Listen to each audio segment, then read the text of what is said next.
Welcome everyone to the closing event of our Treaties Recognition Week here at Lakehead University. My name is Robin Sutherland and I am the Director of Indigenous Relations at the Boer-Alaskan Faculty of Law. I originally come from Fort Albany First Nation, which is in Treaty 9 territory. So I'm very happy to be here today and to introduce our speaker today, Jonathan Solomon. We also have Elder Jean Nalwagichik here with us today, who will be providing a closing after the presentation. Sorry for confusion. So I would like to say that I am on traditional territory of Fort William First Nation here in Thunder Bay.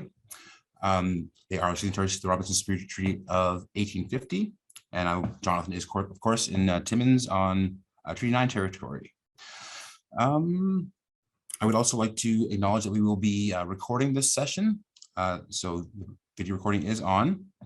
And just to give you a little bit of information about Jonathan Solomon, Jonathan was born in Moose Factory General Hospital and was raised in Saskatchewan all of his life. His wife, Linda, begat 4 children, and they have 18 wonderful grandchildren. Both him and his wife, Linda, have raised their children in Saskatchewan, and now their children are raising their children. Jonathan is a former chief of Saskatchewan First Nation, in which he served 2 terms for 6 years. And he's also the former Grand Chief of Mushkegowuk Council for 6 years. His passion is to be out on the land and doing things in the bush, like cutting wood. He's an avid hunter and plays the guitar and sings. Jonathan is passionate about the treaty and the history of the oral stories that he heard from the elders. Jonathan is also the great-grandson of Andrew Wesley, who was signatory to Treaty 9, which was signed at the Old Post in Albany in August 1905. But the most important thing of all of Jonathan is that he's a die-hard Toronto Maple Leafs fan. And with that, I will turn it over to Jonathan to begin. Thank you guys for being here with us today, Jonathan. Okay, Robin, thank you for that introduction. Jonathan Solomon, this is Nakasam. Okay, so Jonathan, China, got a show pig yan. I got a nest like a show pig egg, Josh and Mishak. Nest like a tissue pig yard, I got Josh and Mishaw. Ashaniana knows a book, no seminanik. I go maga, Naspijag and Sagiananik. Linda Solomon is in a cousin. Good morning, everyone. I'm just introducing myself, where I'm from, and my grandchildren. But today I wanted to take this opportunity to share a story. And it's about the treaty that was signed back in 1905 in our area. In the old post of which was known as Albany, Fort Albany, where one time we were at one community between Cache and Albany. So that's where the treaty was signed. So I want to begin by stating that, and I want you to remember this as a starter. Always remember, treaties did not make nations. The nations made a treaty between another nation. I want you to remember that. And the other thing that I want to begin with is saying that the Treaty Awareness Week that was started a few years ago, there's some people that say that we're celebrating the treaty, and I think that's that would be the wrong perception of what the Treaty Week is about. It's about learning about what the treaties are, what the treaties mean, and to also understand why treaties are so important. And I want to begin by saying that there's 2 stories to the treaty time process, the treaty time. There's one story where the commissioners came to our territory, to our homelands, and they brought a parchment, a treaty parchment. And this treaty was negotiated between the Crown and the province of Ontario. The First Nations or the tribes or the nations of the area never were part of any negotiations preparing the written treaty that they wanted to get signed by the tribes in Ontario, in Northern Ontario. So that's one story, the written treaty. And there's also the other story that I wanted to share, and I think this is very important. This is a treaty, the real treaty we call. And the reason why we call it a real treaty is because of the horror stories that we heard from our elders, how they understood what the treaty was and what was promised during those days. And it's based on the oral version, what our elders shared, what they heard from their grandfather or father during the treaty time. So that's what we call the real agreement. So I want to begin by saying that these oral stories are based on the diary of one of the commissioners, Mr. McMartin. Mr. McMartin was a commissioner that was appointed by the province to represent Ontario. And this is the only treaty in the number of treaties between 1 and 11 that the province became a partner. So our grandfathers always believed, and they still believe to this day, that they never gave up anything. They never surrendered their lands to anybody. They never surrendered their rights to hunt and fish or trap or make a living off the land. They always maintained we never surrendered anything. They always said that we agreed to share. We agreed to share. That's the oral story that they've always said it. And it's still the same today. They said our grandfathers and the other leaders that were at the treaty signing have always said we never gave up our land. Never did. And when you look at the written treaty, the promises were not recorded in the government's written treaty document because it was pre-written. Like I said, it was negotiated between Ontario and the Crown before they came to our area. Because prior to signing the 1905 treaty or treaty number 9, the Crown signed other treaties with other nations in Ontario without Ontario being involved. But later on those years, Ontario told the Crown, you will not sign any more treaties until we consent to having that treaty signed between the tribes and the Crown. There was an order in council that stated that you cannot sign that any more agreements without our involvement. That's how Ontario became involved in treaty number 9. Like I said, the other treaties from 1 to 11, it was between the nations and the Crown or Canada. But it changed in 1905. So, like I said, the diaries, especially the diary of Mr. McMartin, he recorded everything that he saw during the treaty making process in those days. He recorded what he heard from our negotiators on our side of the table when they responded to the commissioners in regards to talking about the treaty. The commissioners' diaries confirm what our elders have always said and understood about the treaty, that we never gave up our land.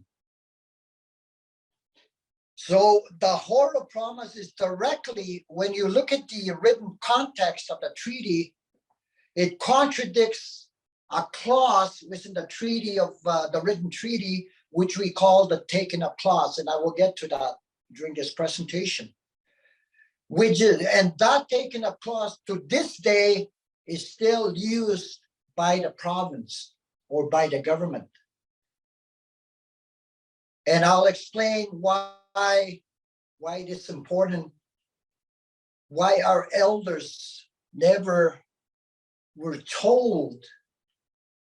It's not recorded anywhere in the diaries of the commissioners that this clause was ever explained to them in regards to what could happen if the government or the province of Ontario found resources or whatever, or even the Canada building railways through the reservation.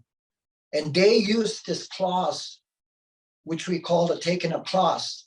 But I'll bring it up when I get to that point. So in 1905, they started from Osnaburg, which is called Mushkegowuk today. And they came down the Albany River. And they hit every community, a First Nation community along the way, like Fort Oak, Martin Falls. And they came down the Albany River. And they came to the old post in Fort Albany in 1905. And after they were done there, they went to Moose Factory and went up the river, the Moose River to Abitibi River, to where new post Stakutagamau, it's called today, in 1905. And they came back in 1906 and finished the treaty making process in 1906 to other communities like Abitibi, Matachewan, Matagami, Flying Post, New Brunswick House, Long Lake, Missinaba Cree, and Shaplo Cree in 1906. So, and like I said, there's two different purposes for the treaty. For Canada and Ontario, the purpose of the treaty was to extinguish our privileges and rights to our land and to advance their settlements. So when I talk about there was an order in council in Ontario that the said treaty to release or surrender all Indian rights and privileges whoever the said Indians to all any other lands wherever situated in Ontario, Quebec, Manitoba, or the District of Keewatin or any other portion of the Dominion of Canada. That was their whole intention, was for us to surrender everything. And that's what the treaty, what they negotiated between the treaty is to surrender. And you read that in the written context of that treaty about surrender. I mentioned about a taken up clause. One of the commissioners at that time was a poet. He became a poet at that time, and his name was Duncan Campbell Scott. And he's the one that sat across from my great-great-grandfather, Andrew Wesley in Fort Albany. He told him that I'm going to, we have this treaty. And he sat across from my great-great-grandfather. And after my great-great-grandfather heard about the good things about a treaty, what they're going to come out of it, they signed it in Albany. But this Duncan Campbell Scott became a very powerful bureaucrat within the Department of Indian Affairs. After he came here in 1920, he became a very powerful bureaucrat. He set up the residential school system. He heard about what was happening in these residential schools, how children were dying of disease. He heard about that from a doctor. But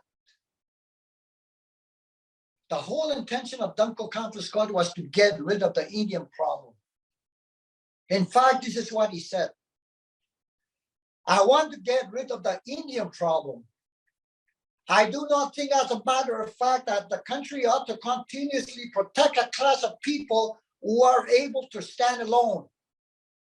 Our objective is to continue until there is not a single Indian in Canada that has not been absorbed into the party politic. And there's no Indian question and no Indian department. That is the whole object of this bill. Now here he is, 15 years later, after he came to sit across from my great-grandfather. He said, I'm going to get rid of Mr. Andrew Wesley. I'm going to get rid of the next generation. By the time we're finished with these Indians, they're not even going to know who they are, where they come from, or even know their culture, or even speak their language anymore. By the time we're done with them, they're just going to be just like us. It pisses me off, this is where I get a little bit of upset, because this is the same guy that sat across from my great-great-grandfather, and my great-great-grandfather trusted him. And he wanted to get rid of Andrew Wesley and his future generation. That his future generation will be just like him.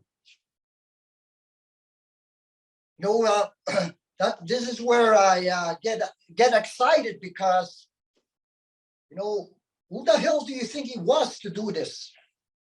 Because my great-grandfather trusted him, took his words for him, for what he heard from these commissioners. And he turns around and says, we're going to get rid of these Indians. We're not going to have an Indian problem by the time we're done. So when you look what's going on today, the colonial things that are happening, policies, the Indian Act, the work of Dunkel County Scott is still continuing to work today.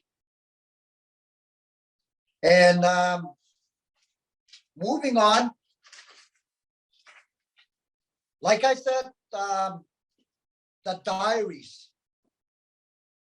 The diaries are very important. On page 11, if somebody can turn to that page. On page 11, this is very critical. Evidence of the oral promises that were made at the treaty time. Daniel McMartin, like I said, was one of the commissioners who negotiated Treaty Number 9. His diaries were lost over 100 years, and it's not until 1995 that they were found in a box at Queen's University when a student was going through some boxes. This is where the diary was found almost after 100 years of the treaty signing in 1905. And it's very critical to understand what the diaries, what was recorded in those diaries. Because like I said, Mr. McMartin recorded what he heard, what he observed during the treaty time. Commissioner McMartin's diaries provide critical new evidence about what was said, promised, and agreed to during the making of the James Bay Treaty, Treaty Number 9. That's very critical. And this is where it gets very interesting. Like I said, evidence. When you turn to on page 13, oral treaty promises in Taikutagamo.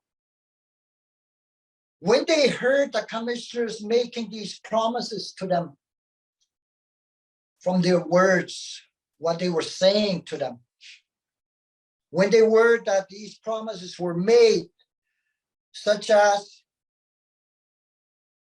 were also allowed of the yore to hunt and fish where they pleased. They were told you can continue to live the life that you live. You can continue to hunt, you can continue to trap, you can continue to fish anywhere, just like what you did in the past.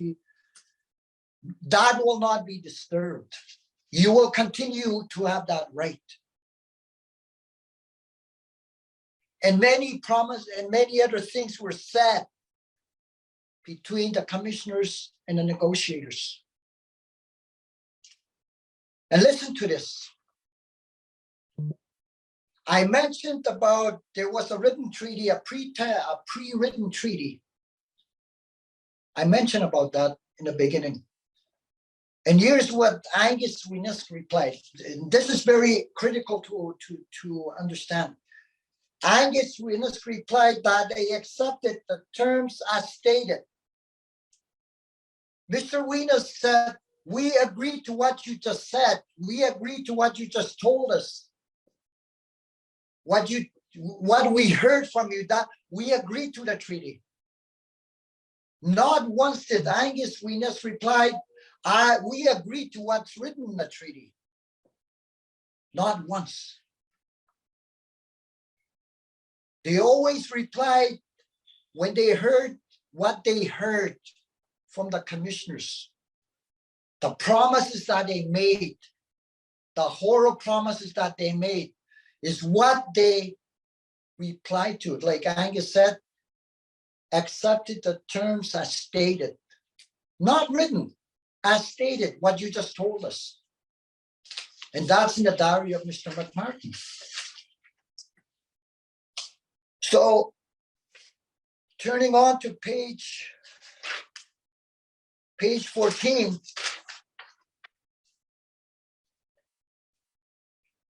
it says, oral treaty promises are contained in the Commission's diary report. Indians desired full information to the effect the treaty would have on their hunting rights.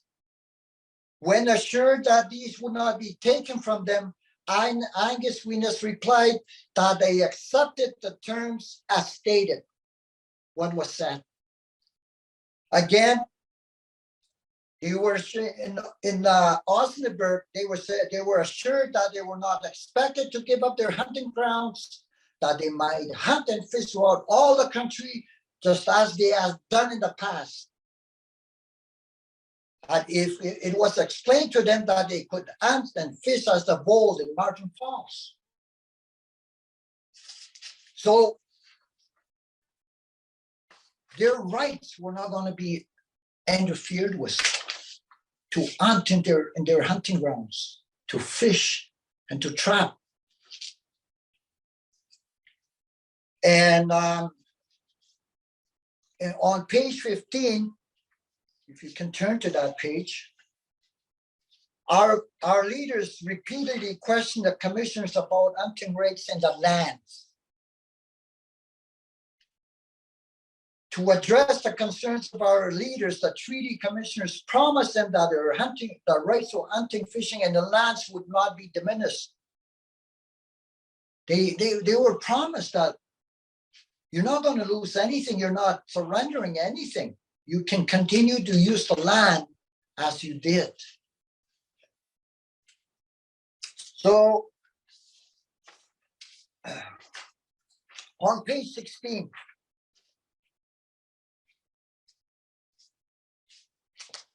our leaders would not have agreed to the treaty without these promises. As usual, the point in which the Indians desired full information was to affect the treaty would have on their hunting and fishing rights. On being assured that these would not be taken from them, they expressed much pleasure and willingness to sign.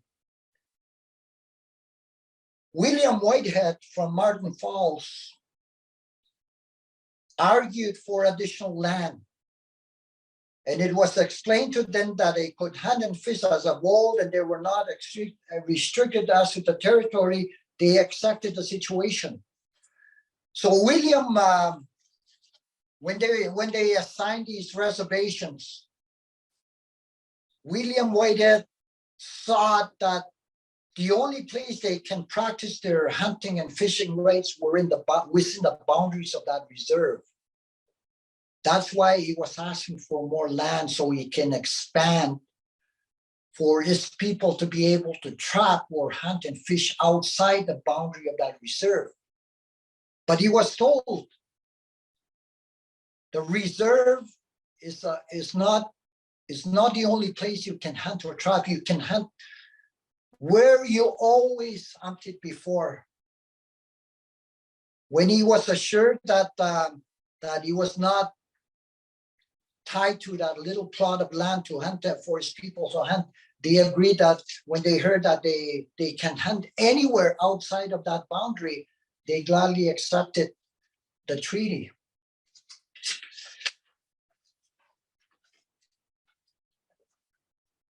And like I said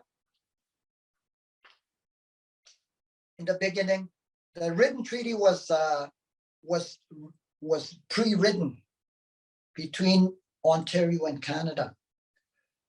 There was no English version. There was no Cree version or Ojibwe Cree version of that treaty parchment. It was all written in English. So since the treaty was pre-written and only in English, our leaders and elders relied on the treaty as it was explained to them by the commissioners.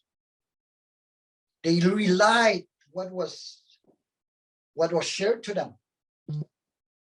They didn't rely on because they could not read the English version of that treaty. They relied on what was told to them by the commissioners through their interpreter or translator. Because when you see the Treaty 9 parchment, you don't see any actual signatures of our negotiators. You only see an X. So how can they understand or read an English version of the treaty if they cannot even sign their English names on the parchment? So the other thing to remember, when they were given that pre-written treaty, they were told that they cannot change the terms of that treaty because it was already a negotiated treaty by Ontario and Canada, and they weren't the only marching order by the Crown or by Ontario to the commissioners was get it signed. You cannot change it. Can't change it. Just all we need is signatures on that parchment. But they were out negotiated because they began to make oral promises by stating things outside of that treaty, written treaty. They made oral promises, and like I said, when our negotiators replied to them, they always said, we agreed to what you stated, what you said to us. And here's the taken clause that is in the treaty of the parchment that was negotiated by Ontario and Canada. And this is what it says. And His Majesty the King hereby agrees with the said Indians that they shall have the right to pursue their usual vocations of hunting, trapping, and fishing throughout the tracts surrendered, as heretofore described, subject to such regulations as from time to time be made by the government of the country, acting the authority of His Majesty, and saving and accepting such tracts as may be required or taken up from time to time for settlement, mining, lumbering, trading, or other purposes. And this is the how the governments of today operate, using this piece of the clause in the treaty about we call the taken up clause. Because when you read this, it's written. It says if they found resources, that's theirs. In the written treaty, we surrendered that. We surrendered to forestry, to mining, to lumbering, or even trading. That's on the written treaty. But like I said, nothing was ever mentioned about this clause in the diaries of the commissioners, that it was ever explained to them. So the governments used the taken up clause to justify development in our traditional territories, including for mining, forestry, roads, etc., without our consent. And it's still being used today because of what's written in the treaty parchment. But like I said in the beginning, our elders never agreed to surrender anything. They never agreed to surrender the lands for any development. Because like I said, they agreed to share.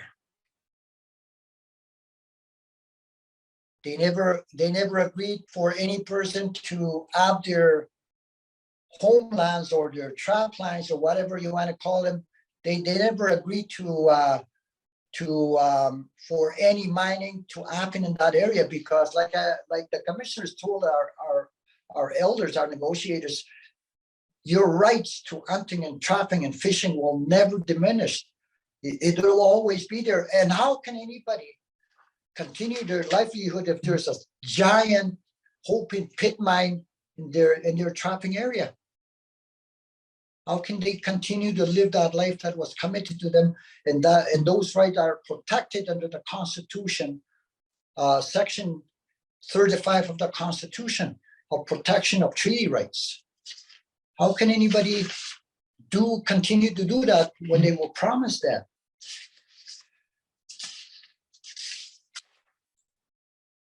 On page 20, and this is where I'm getting at, the critical taking up clause was never mentioned or explained to us as a treaty signing. The commissioner's diaries and reports indicate that the taking up clause from the written treaty documents is not orally presented or explained to our First Nation leaders. This critical important clause that our lands could be taken up does not appear in the written diaries of the treaty commissioners. It was never discussed or agreed to. What was promised was our perpetual use and control of the land based on the oral promises that were made. And our negotiators saying, we agreed to what you stated or what you said. On page 21, if you can move, this is very critical to know. The real treaty is what was orally explained and agreed to by our First Nation leaders. The evidence, including the treaty commissioner's diaries, make it clear that the oral promises are extremely important in achieving our First Nations agreement to the treaty. This evidence shows that our First Nation representatives explicitly relied upon and accepted the oral presentation of the treaty, not the written document, as basis of the treaty agreement. This is considerable further evidence that our First Nations representatives stated that they were agreeing to a treaty as it was spoken to them, rather than agreeing to the written document or with the treaty parchment that they came with. Again, that was negotiated between Ontario and Canada.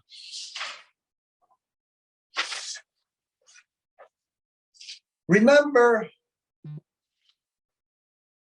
there were some cases in the Supreme Court of Canada. They made judgment calls, they made decisions on oral promises. The Supreme Court of Canada heard some cases where a tribe brought an issue, a case to them where they challenged the written, or they brought the issue about oral promises. And the Supreme Court of Canada made a decision that said oral promises are as good as written promises. No, you don't even have to have a written document.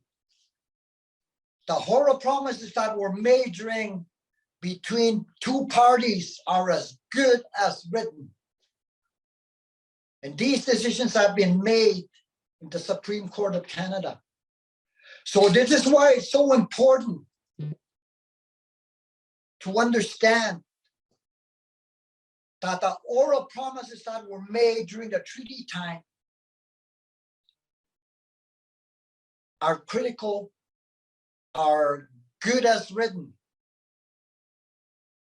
When you go through this document, there's another version where Mr. Mark in Moose Cree First Nation said when he heard the commissioners make these promises,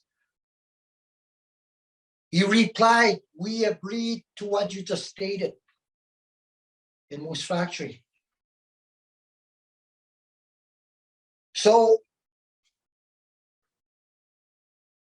like I said, on page 22, there are two versions.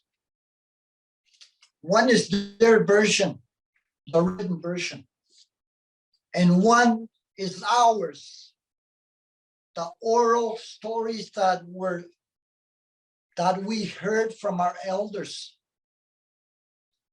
the stories they shared about the treaty time, the stories they heard from their father or their grandfather during that time, what the commissioners promised, what they heard, the promises that were made to them. And those are the oral stories that under the treaty that our grandfathers negotiated outside of that written treaty. They out-negotiated the government, the commissioners, because the commissioners began to make promises outside of the written treaty. And when, like I said, when our negotiators replied to them, they said, "We agree to what you stated." They never said, "We agree to what is written." So that's what we deem the real agreement that was already agreed to in the treaty time making process. It includes the oral promises made by the treaty commissioners to our First Nation leaders in order to obtain their agreement to sign the treaty. It's supported by writings of the treaty commissioners who presented and explained the treaty, and so also supported by oral histories of our elders who told us we never gave up our land.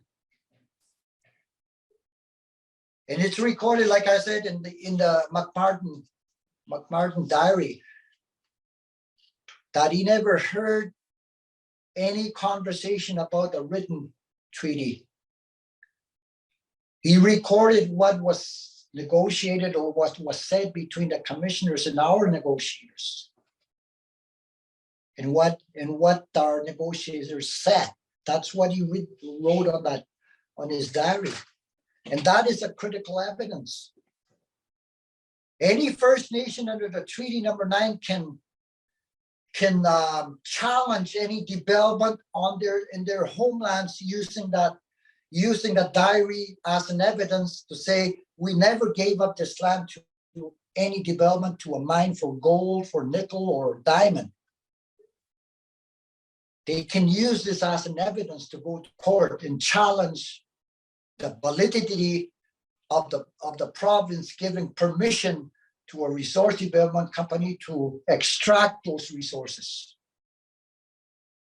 I hope in my lifetime to see this diary being used to challenge any development on any site by a family or by a First Nation to say, that's not yours, that's ours. We agree to share that. So in order for you to extract that, you need consent from us under the oral treaties that were promised. So on page 23, as I begin to close this presentation, I want to talk about this elder. He's from Saskatchewan. He was an historian. His father was there. Mr. James Wesley was born, I think it's 2 years or 3 years later after the treaty in 1905. And Mr. James Wesley heard stories from his father, his grandfather, what happened when he began to grow up. He heard stories about the treaty. And this old man, I remember him just like yesterday. You know, he would always talk about the treaty. He would always talk about what the promises that were made during the treaty time. Every meeting, every general meeting of the community, he would stand up and talk about the treaty over and over again. And I've seen it. This was my own eyes. I even practiced it when I was beginning to be a young man. When I would go to the general meeting and the chief and council are having their meeting, once Mr. Wesley got up to speak, a lot of the people left the meeting hall because they know that James Wesley is going to repeat the same story again about the treaties. They heard it before, and it didn't dawn on me until many years later what James was doing. He planted a seed in my life, in my heart, what the treaty was about. And that's why I'm so passionate about the treaty today, because of what Mr. Wesley did, was continuously to talk about the treaty, and he planted that seed in my life to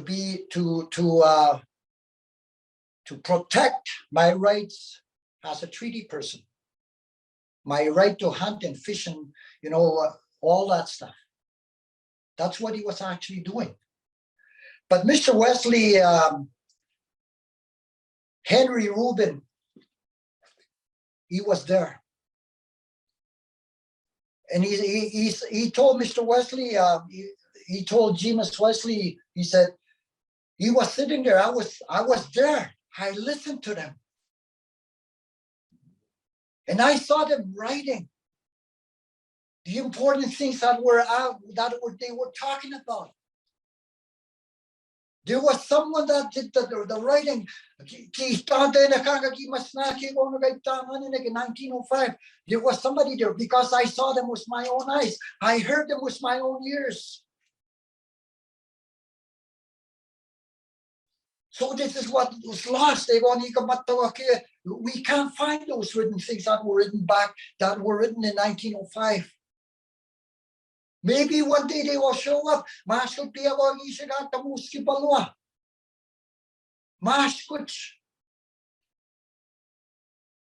believe in the Bible that way.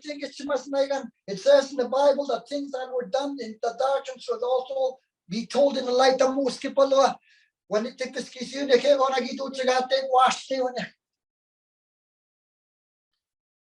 and this is James saying, that's how I understand it. Henry. When Henry Rubin told me what happened in 1905, it's very hard. James Wesley was, he found it very hard to try and find those things that Henry Rubin told him about, those people that were writing the things during the treaty time. Where are they? They're lost.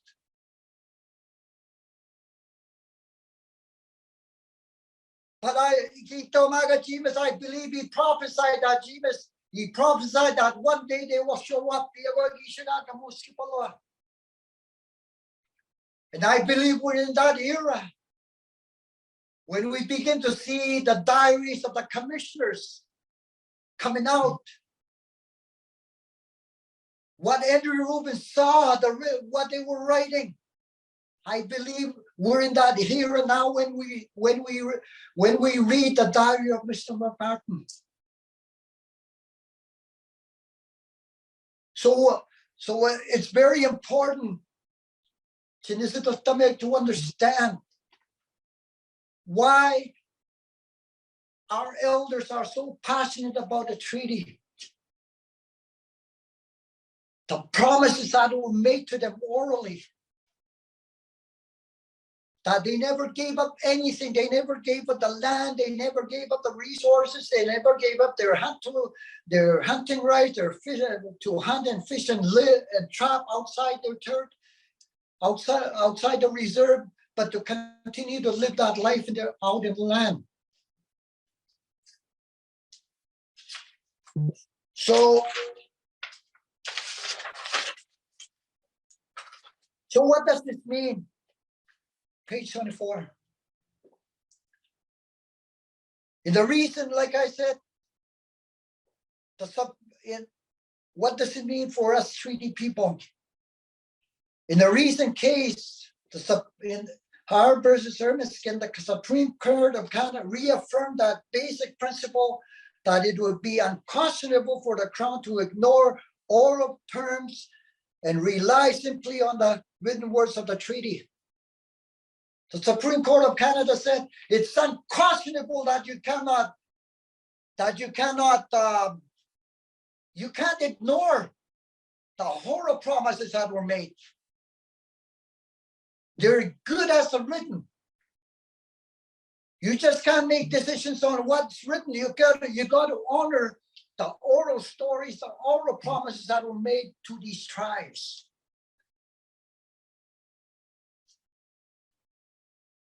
So there is a little bit of movement, but Ontario thinks that they own Northern Ontario, which they deem Crown land. And they base that Crown land ideology based on the taking up clause that the land was surrendered. That's how they operate today. With these developments that are happening, the permits that are being given to resource companies to extract the resources, because Ontario believe that they own that resource. But on the oral stories, the oral history, the oral promises that were made, that's not the case. Our elders always believed that they agreed to share that resource, that it's theirs, and that they're willing to share that with the colonial government of the day, of today, like Ontario and with Canada. So on page 25, as I begin to close, these oral promises dramatically expand the scope and strength of our hunting and harvesting rights, and therefore our rights to the land under the treaty compared to what's been recognized by the government in the past. And that's what I mean.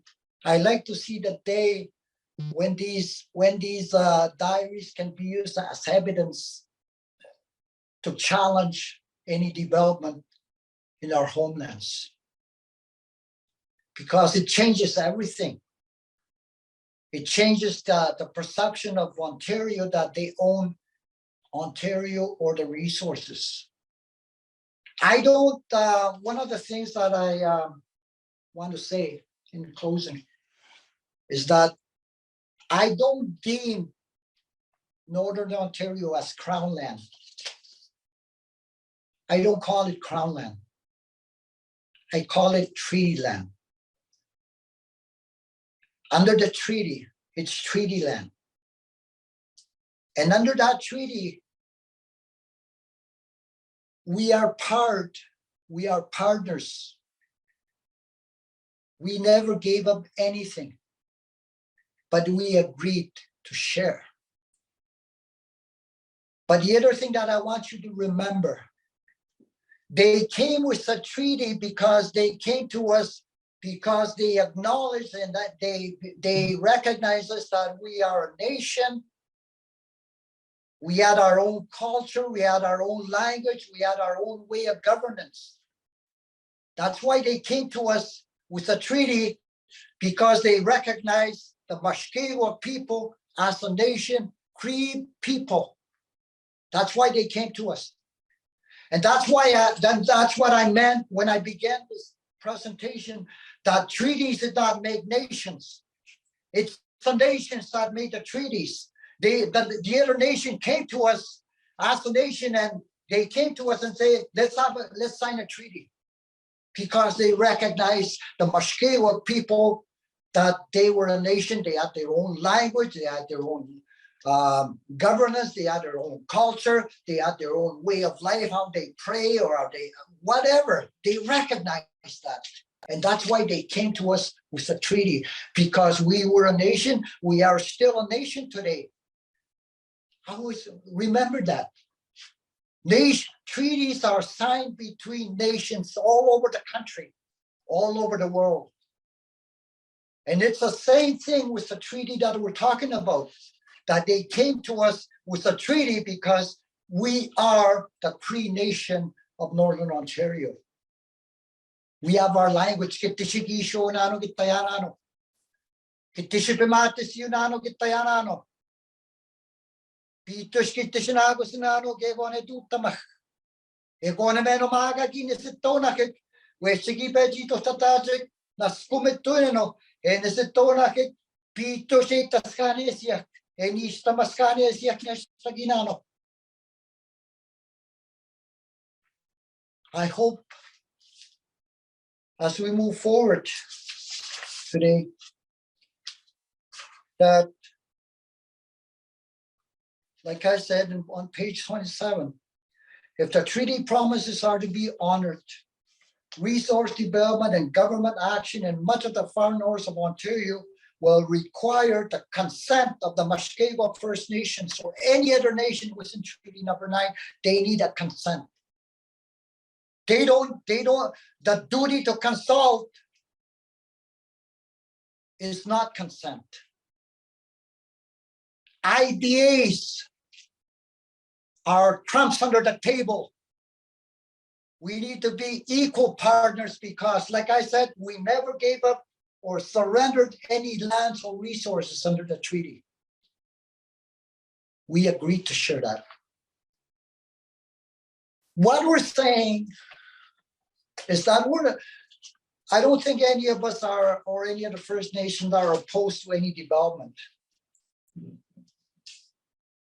However, to do in our homelands, the government departments and proponents or resource companies must work with us as a nation, so we can have an equal partnership to have this to be able to benefit from those resources, not through IBAs, so what I call crumbs under the table. So our nations can thrive to have beautiful homes, beautiful communities, better education, better health, so we can benefit from that economy that's being taken out of our lands. So in our neighborhood, in our nation of Mushkegowuk, they declared and affirmed that we never surrendered our lands on page 29. Our goal is to have a better life for our children and our future generation. Government action and resource development in our homelands requires consent of the Mushkegowuk First Nations. This is an opportunity for the governments to correct the wrong. Our inherent rights predate the treaty and continue to provide the Mushkegowuk with empowering natural laws to be a self-governing nation. For the survival of the Mushkegowuk, the sacredness and understanding of the real treaty directs the Mushkegowuk to rebuild our self-governing nation by regaining control and management of our homelands and resources. That's the affirmation of Mushkegowuk nations from way back a few years ago, that they declared that we want to be part of any development. We have the right to our lands. We will control our lands. We will manage our lands. We will consent to what happens to our lands, because that's what we practiced before the treaty came to us. We were already a nation we have an inherent right as in the past. And that inherent right is the God-given or creator-given, because we were given Pito Shishigishun, Pito Shitatis yun, Pito Shishipimatis yak. Ekonoma Kisheman do Minigus unit Toscanes yun. Kay Sinakatamak, Emistugushi Munano Maga, inherent rights kay Chigatich. Egonita Mustata,